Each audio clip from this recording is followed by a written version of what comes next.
خواهر مسلمانم، آیا میدانی حیا چیست؟ خوب گوش کن که حیا چیست.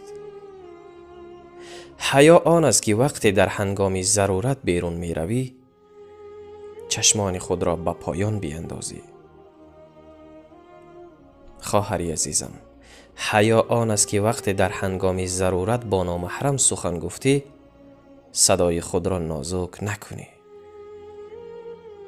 حیا آن است که در انجام نیکی ها و عبادت پیشه بگیری و تواضع داشته باشی.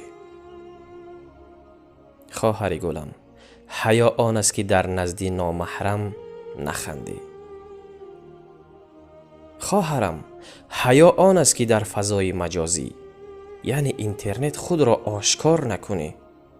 اگر آشکار هم نکردی صحبت مکن، چون که تو میدانی طرف مقابلت پسر است.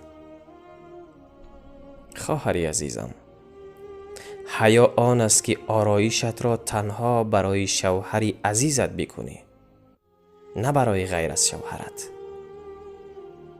حیا آن است که حرفهای شوهرت در غیر از معصیت برایت مقدمتر از هر چیز دیگر باشد.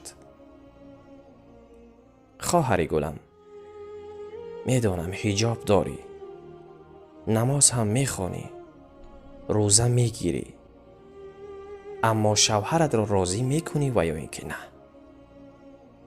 خواهرم، اگر شوهرت از تو راضی باشد خوشا به حال تو، اگر راضی نیست همینک شوهری عزیزت را راضی کن و دعای او را بگیر، چون که در قیامت تو کامیاب خواهی شد ان شاء الله. السلام علیکم و رحمت الله و برکاته.